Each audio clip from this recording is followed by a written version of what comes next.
fish for several reasons. Personally, I cherish the time it allows me to be with my friends and the time it allows me to be out in God's fantastic creation. Just rewind those sunrises. Fishing is a challenge. It's a game. Mike McBride, who operates Skinny Water Adventures out of Port Mansfield, Texas, wrote an article in the Gulf Coast Connections entitled Got Game. He states that fishing is much more than filling Ziplocs with fillets. The real meat of the matter is how we play the game. Fishing can be a simple or very complex endeavor. How we approach it determines the type of game we play. Artificials tend to raise the bar. So what is the game? To play it, you gotta be in it, and that takes confidence, drive, patience, tenacity, and many times athletic exertion. It's a total mission of discovery, stalk, and capture. Each morning as you idle out of the harbor, motivation comes from one simple question. What will be the game plan for today? So what do we get out of this game? Hopefully lots of memories and a challenge that is established by our last fishing trip. Our experiences from this game are never ending.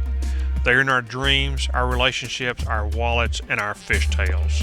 You got game? Then let's go fishing.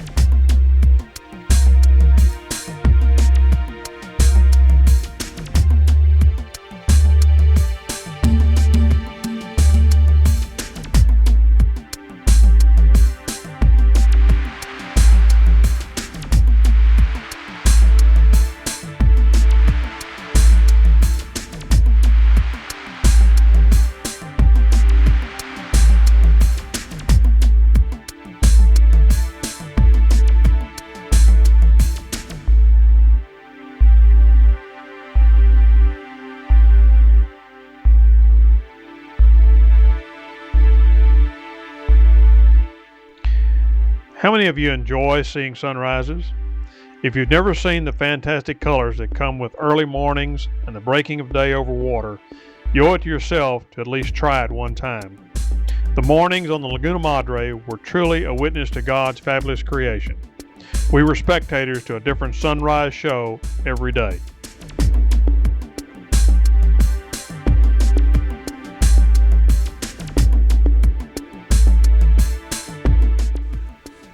Here's some facts about the Lower Laguna Madre, or the LLM as we call it.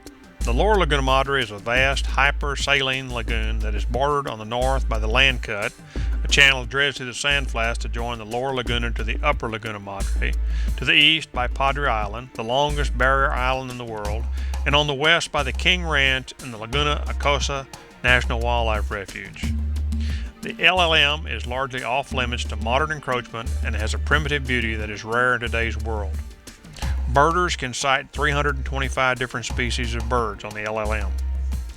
The LLM is approximately 300 square miles in size, and about 3/4 of it is virtually off-limits to deep draft boats. It is the largest continuous shallow water flat in North America. Laguna Madre has recently cited by Field and Stream May of 2002 as one of the top 10 places in the U.S. to wet a line. It has been referred to as the least pressured and most available saltwater fly fishery today. It is the only true subtropical fishery in the continental U.S. except for South Florida. It has an average depth of 1 foot and a maximum depth of 3 foot. The variety of venues include grass-bottom lagoons and flats, a vegetation-free flat called the White Sand, which resembles the Bahamas in its clarity and vastness. The LLM is usually clear, and even in strong winds, there are large areas that remain clear. The species of catchable fish include the red drum, or redfish, spotted sea trout, speckled trout, black drum, sheephead, tarpon, snook, ladyfish, jack crevalle, and flounder. Welcome aboard. I'm Glenn Poplemke, your host for this Texas Outdoors video production, Una Mas. Fishing is one of those activities that can become addictive, and we are addicted. We enjoy the hunt as much as the catch. Fishing is a game, and we're ready to play. It's game time. The purpose and direction of this film has changed several times over the years. Our number one goal has always been to produce an informative and interesting story of fishing in the Lower Laguna Madre. But along the way, we added the goal to promote conservation of our natural resources in the Gulf Coast. And When I started fishing this area in the 70s, size and limit were second thought. Times have changed. Come along with us now and share our fishing adventures as we ply the waters around Port Isabel, Texas for one more time. Join us as we explore and enjoy this great part of Texas.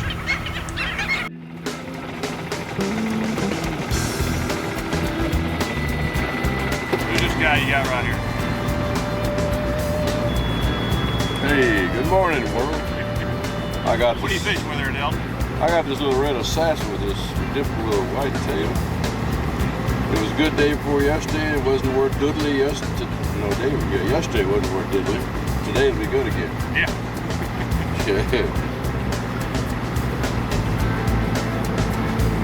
That's all the footage you need. You don't want to be a star. They're gonna put me in the movie. Spending a good portion of the year in Port Isabel allows us to be on the water a large number of days. When we fish is dictated mainly by our desires, but tides, weather, and family are also big considerations. Where we fish is determined by where we caught fish previously, discussions with fellow fishermen, bait shops and guides, or our desires to try different spots. The weather and tides also play a big part in where we fish. At the end of this video is a special bonus section that includes maps and GPS numbers with the locations and areas that we like to fish and some of our secret spots.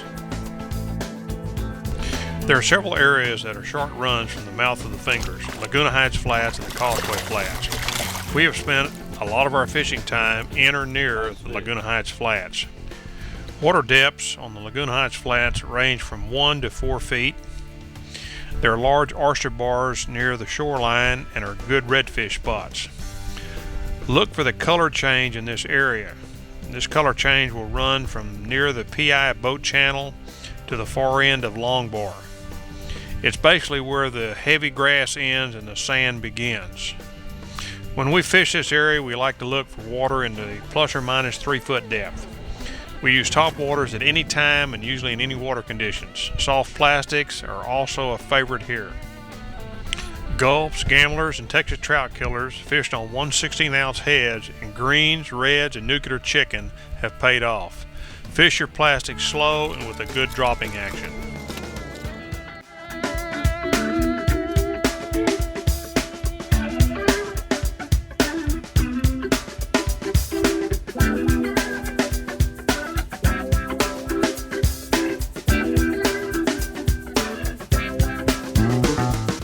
To fish the Three Island area, you can make a 30-mile boat trip from Port Isabel or trailer your boat to the Arroyo and make the short run from the Adolph Tomei Park. We prefer the second choice.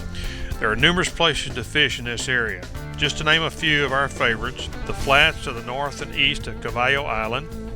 There's an old oil cut here, but water depths are usually around a foot even at high tide.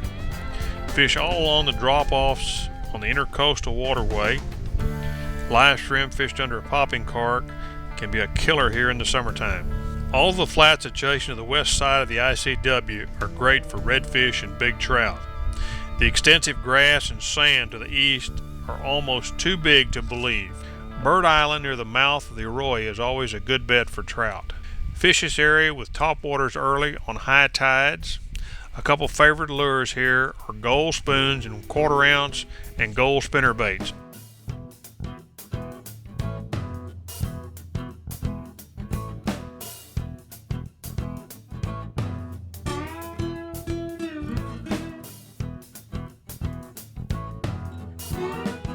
Too big, I'm afraid. Wait. Don't do it like that, Kurt. Just let him net him.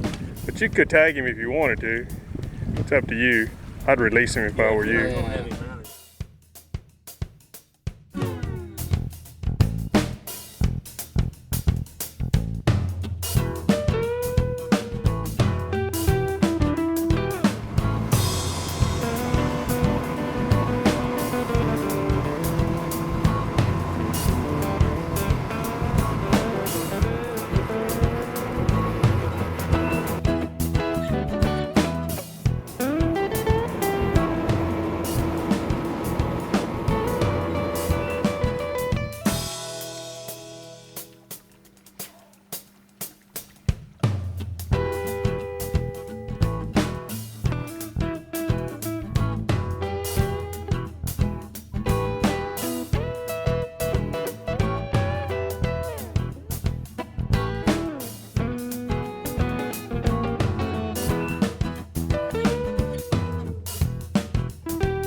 Heading northwest from the Fingers will take you toward Laguna Vista. It is a run of approximately 4.5 miles to the extensive, always clear grass flats just offshore from the village of Laguna Vista. The Laguna Vista flats are in 2 to 3 foot of water with lots of sand holes that hold good numbers of trout. Just a short run north will take you into Laguna Vista Lake. This is a very shallow lake that can only be navigated in a very shallow running boat. It is best to wade the north and east shorelines. Although they are somewhat muddy, the work will pay off with lots of tailing redfish and some heavy trout. Leaving the Laguna Vista Flats and heading northwest for about 1.5 miles will bring you to the Boat Cut Flats. These flats just to the north of this cut are small but very productive. It's a great place when the wind is a water off colored. Dark plastic works slow over these grass flats will pay dividends. It's also a great topwater area. Not many people fish this area.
As you head out of the Fingers, there's a marked channel running into the Intercoastal Waterway. This is known as the PI Channel.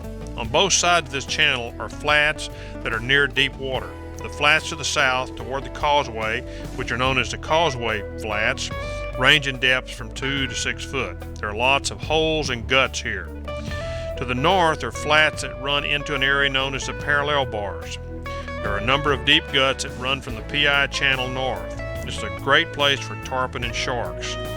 Fish this area on a strong incoming tide, topwaters early, slow fish plastics, assassins, and Texas trout killers are a sure bet.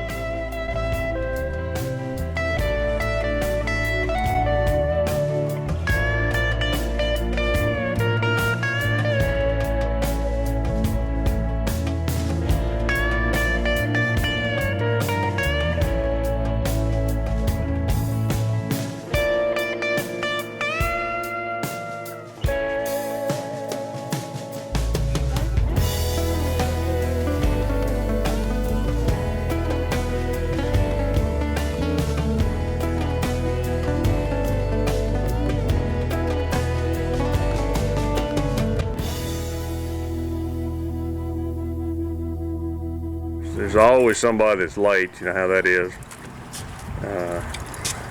You always gotta wait for somebody to show up. Where you been, David? In bed, huh? That's a good place to be, David. Should have been catching fish. That's probably where Damon and I should have stayed, was in bed this morning. Well, Jan asked me, is it really worth it? You ever ask yourself if it's worth it? I jumped right out of bed.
We're in South Bay this morning. South Bay is located just south of Port Isabel and is a very unique estuary. It's an extremely shallow bay with a majority of water only about 2 feet deep. There are a few guts that run into this. It takes a very special boat to run this bay. The bay is also crisscrossed with oyster reefs, which makes it very hazardous. This is one of the few areas on the Texas coast you can catch a snook. It's really known for red fishing and big trout, and it's truly a place where you will either hit a home run or strike out. You need to fish South Bay on a high tide. We're fishing this morning in the far western corner of this bay. There's a small creek that comes in up here, and there's a number of reefs. David caught a 28-inch snook up here last year that was indeed a trophy.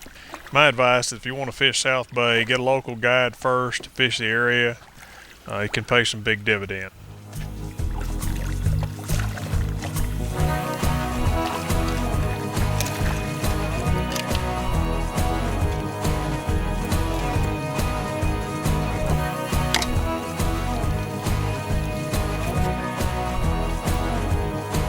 Good fish. You'll measure him right quick.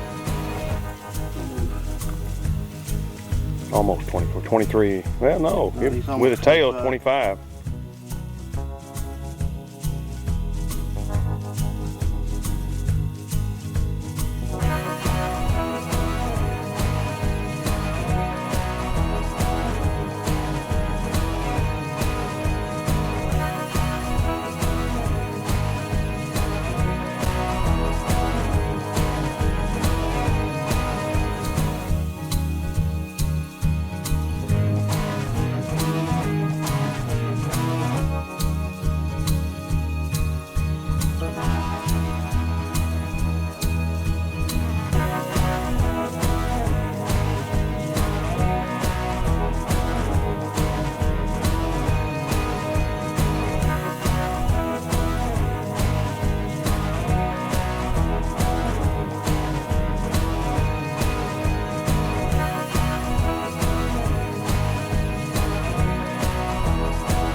So what brings us back here each year? 2 reasons are at the top of the list: fishing and historic Port Isabel. Port Isabel is located at the end of Highway 100 and is your last stop at a still sleepy fishing village before crossing the causeway to the ever-growing South Padre Island. Historic Port Isabel, from museums featuring local history to the lighthouse, where the view from the top extends from Laguna Madre and beyond to the Gulf of Mexico. Experience the enchantment of life by the bay, fishing or enjoying the abundant wildlife, or spend time with the marine life aboard one of the many nature charters as the dolphins dance along the surface of the sparkling waters of Laguna Madre Bay. Port Isabel offers it all: accommodations, full-service boat yards and marinas, RV parks, golf courses, restaurants, antiques and specialty shops. Whatever you need to get the most out of your Port Isabel experience.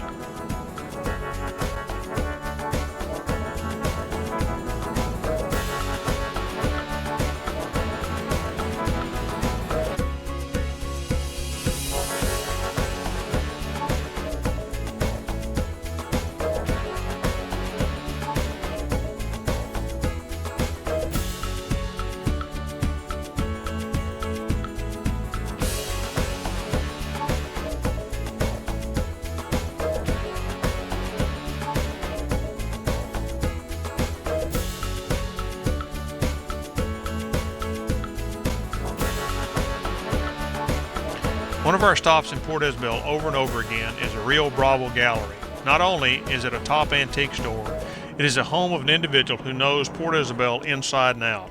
Rod Bates was born in Port Isabel and is the authority on its history.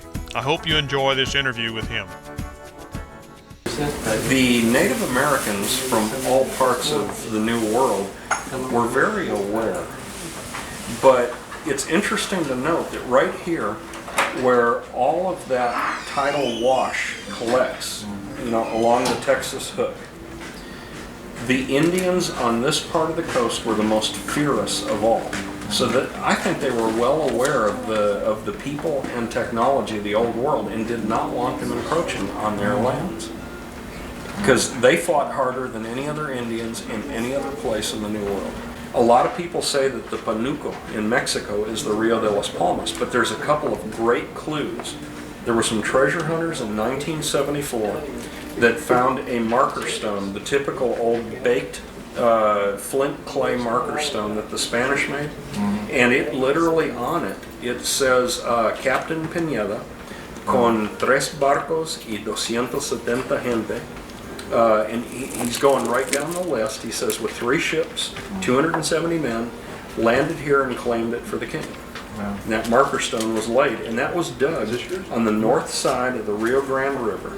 Pineda sails back to Jamaica because it was the governor of Jamaica that had told him to go exploring the Gulf Coast. It was unknown. So in 1520, the governor of Jamaica sends Pineda back to start a colony. And he sends them with brick masons, carpenters, cannon, soldiers. He sends them with the whole 9 yards. And they sent back a vessel to declare the progress of the colony. So de Grey himself prepares an expedition, and he sails directly for here using Pineda's coordinates. That's very strong evidence that the Rio de las Palmas is the Rio Grande River of today and not the Panuco. I consider anything that you can see from the lookout circle of the lighthouse to be old Port Isabel. Yeah. So, 16 nautical miles out to sea when it was originally constructed, the lens could be seen. So that 32-mile donut is my thrust.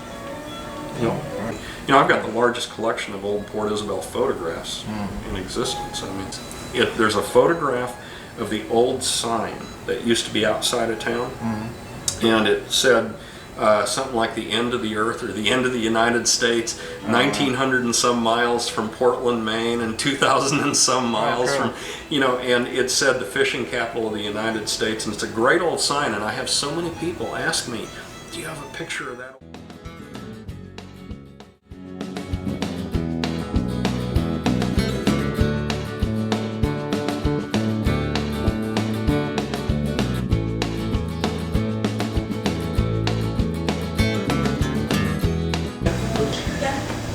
We caught a few.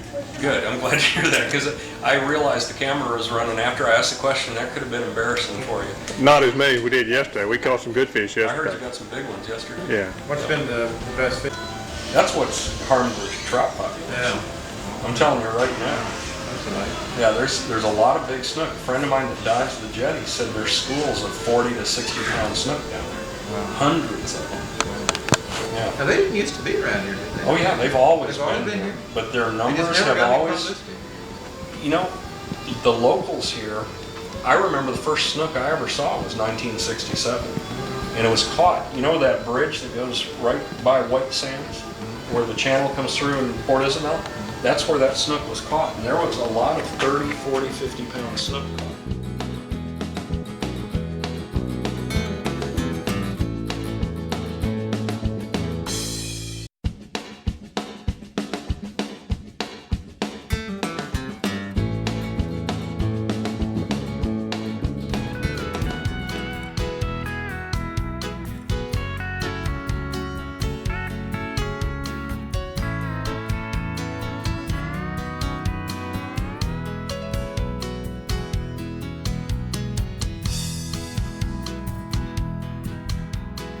Crossing the Laguna Heights Flats and still heading northeast, you will be approaching the Intercoastal Waterway in an area we call the Start of Long Bar. These are the remains of the old spoil banks. Look for a PVC structure that resembles an oak duck blind. With a southeast wind, you can start your drift here and cover some very productive grounds for big reds and trout. Numbers will not be here, but the early morning blow-ups by big fish will get your blood pumping. Look for the schools of mullet. Big trout will be mixed in. Skitterwalkers and top dogs are great choices for topwater. Gold spoons and slow work plastics also work great here.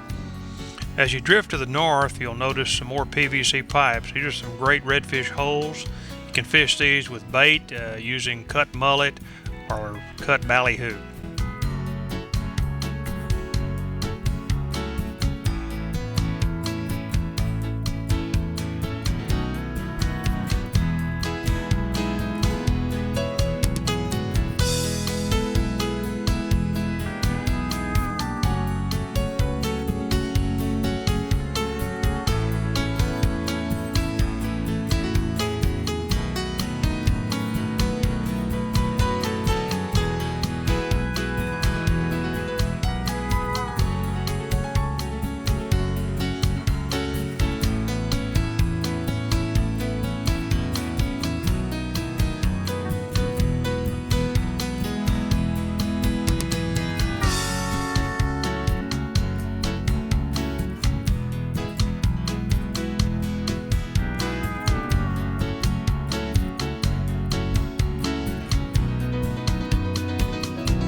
Main targets in the LLM are trout and red, but every now and then you encounter other species that are just as exciting to catch.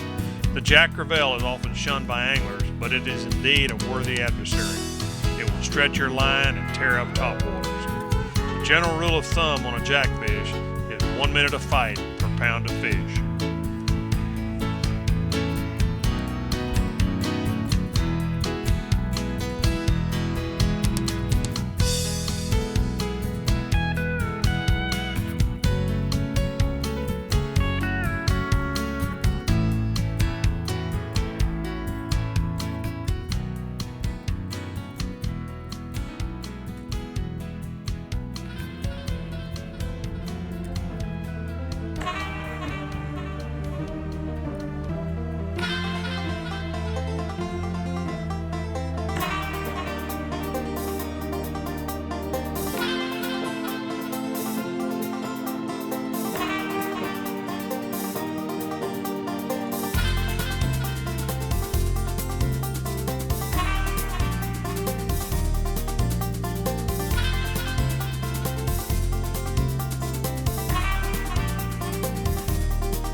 Looking for big redfish and trout, the Holly Beach area is an area that you can't pass up.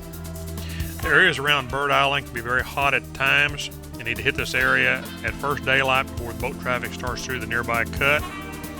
The flats to the south are very shallow, especially close to the boat cut, but are easily fished by poling or trolling motor. Gold spoons and small topwaters are killers. The north side flats are a little deeper and with a prevailing southeast wind are easier to drift. Look for mullet pods here. The big fish will be mixed in. Never pass up these large pods of mullet. Throw your biggest topwaters and hang on. The Holly Beach area can be fished in one or two ways, either by drifting or wade fishing. Start on the west shoreline, look for a short pier, and head north toward the shrimp farm. This area is laced with potholes and old channels with water depths ranging from 1 to 3 feet. It's a great wading area, but a trolling motor can pay off. As you continue toward the northeast, you will be in the Airport Cove area. This continues to be a great wade and kayaking area, but can be worked with a boat at very high tide. Top waters again will do the trick. The entire area to the south of the refuge are great for drifting. Look for color changes and sand holes. Early mornings will see topwaters pay off with plastics later in the day. One particular spot to hit in this area is Stover Point. There are a series of very shallow flats here bordered by 3 to 5 foot of water. These flats will usually hold excessive pods of mullet, and once again the big trout will be mixed in. A large, noisy topwater will turn the trout on. Moving north out of Holly Beach will take you into Cullen Bay. This is a vast bay that's very clear and has some great structure in it. It's also very shallow, 1 to 2 feet. We've never caught a large number of fish here, but it's usually good for some extra large trout and redfish. Topwaters and gold spoons are usually top producers. It's a great place to drift. The west shorelines up against the refuge are great for tailing redfish.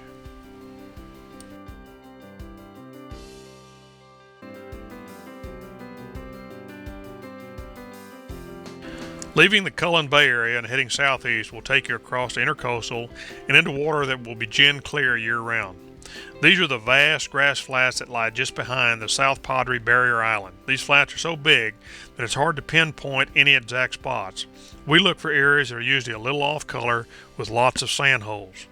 We like to work soft plastics in these areas. A good technique is to spot cast to the edge of the sand holes, work the lure into the hole with short hops and let it drop to the bottom. Trout can't seem to resist this. One of our favorite areas to fish in this area is directly behind the convention center. Look for water depths in 2 to 3 foot range. Even when the wind is blowing hard, this area is very fishable.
There are several areas that we like to fish that we like to trailer our boats to.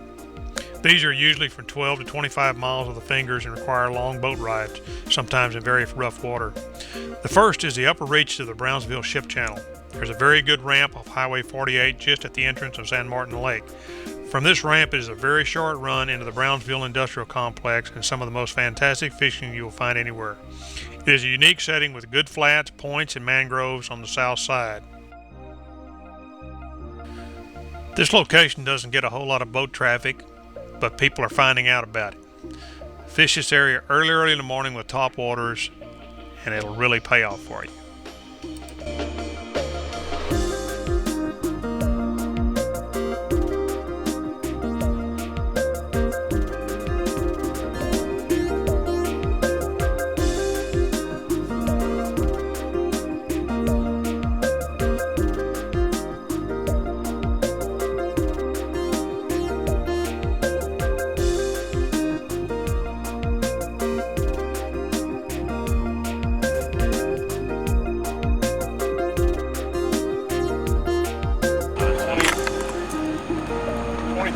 Turn him sideways. Turn him sideways so you can see him. Well, we got 30 inches. Turn him long ways so we can. There you go. Hey, that's good. Good picture. All right. All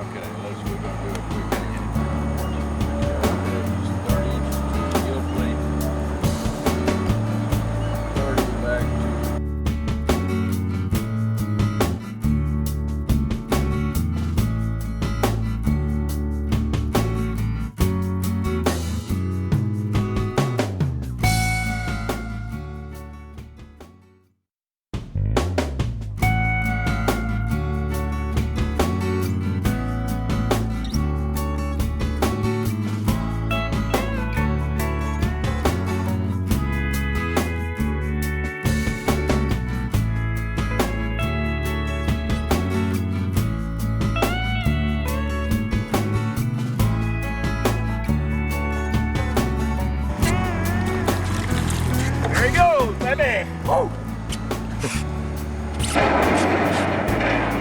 All right.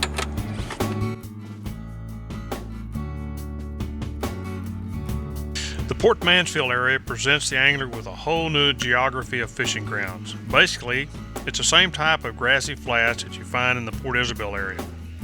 From the Port Mansfield Harbor, you can journey approximately 15 miles south or north. There are clear water flats that are so vast it is almost unimaginable.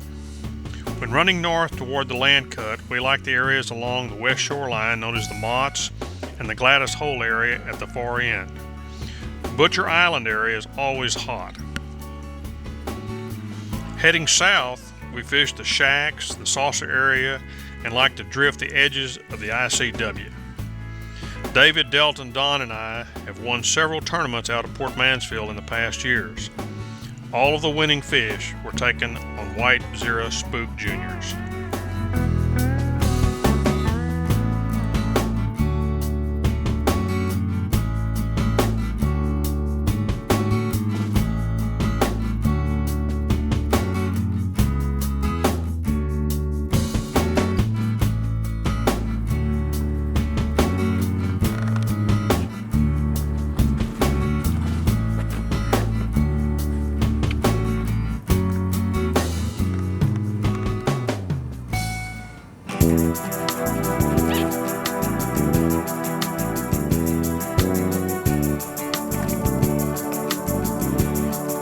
Keeper.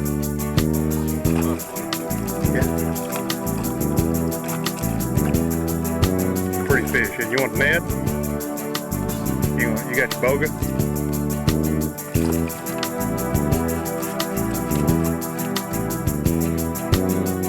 And we need to get those things out, don't we?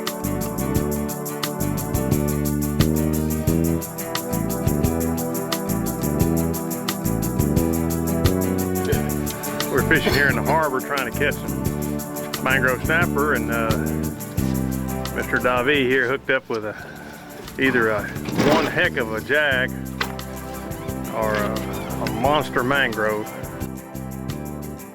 Fishing with live bait around the old causeway, the new causeway structures, around rock formations in the bay, or in Port Isabel Harbor will almost always pay dividends. We like to fish these areas with live mullet or piggy perch, and they usually result in some very unusual catches.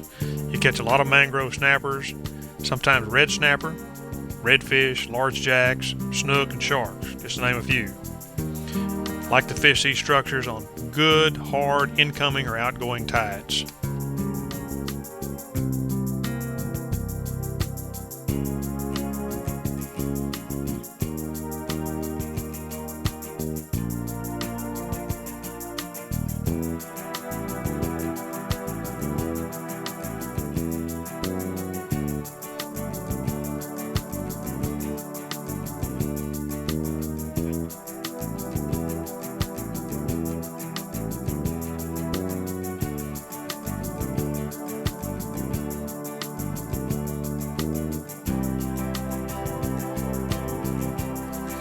Heading east out of the Fingers and crossing the intercoastal will take you to an area just north of the causeway. On maps, it is known as the pasture, and for good reason. On low tides, the vast grass flats will be completely out of water. Look for marker number 9 just off the causeway. Pull about 200 yards to the north and start your drift. You'll be in about 2 to 3 foot of water. You need to drift until you're in about a foot and then start your drift over again. Do this between markers number 9 and number 11. You'll catch trout. Lots of people use live bait here, but I think the bigger trout are caught on artificials.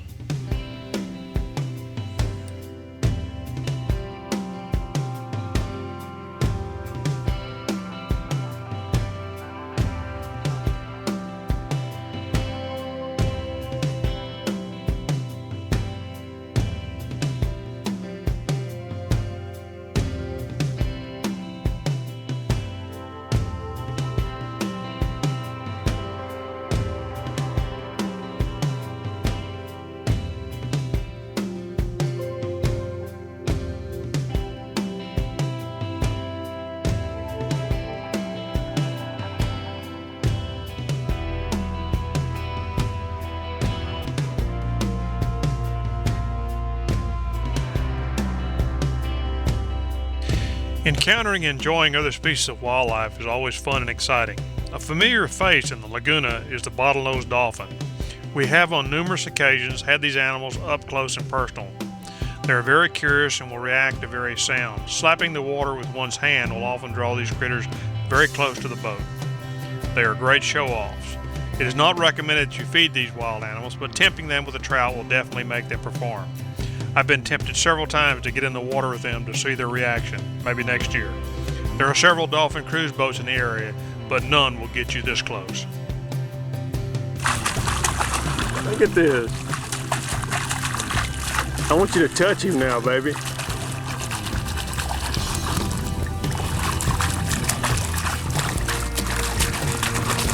Oh, these girls are going to be envious of this.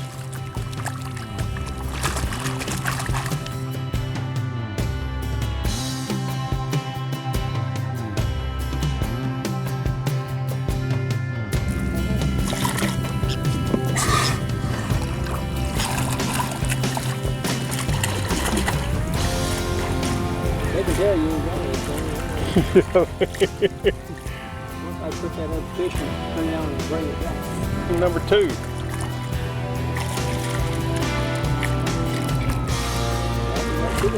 I know, don't you give him that fish.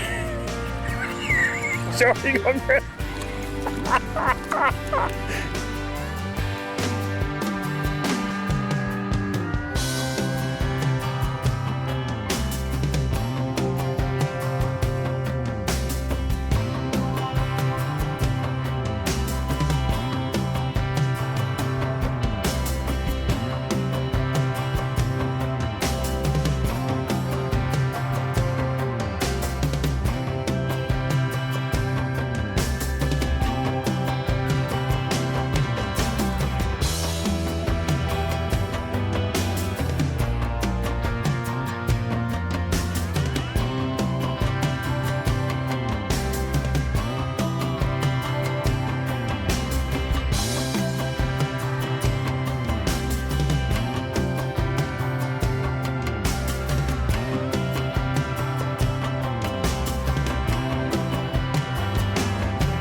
We hope that you've enjoyed watching this video as much as we did making it and sharing it.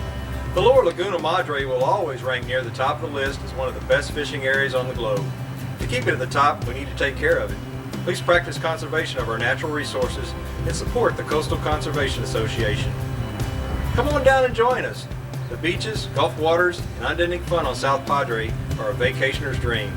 But stop before you cross the causeway and experience Port Isabel, which is now becoming a destination itself. Thanks again.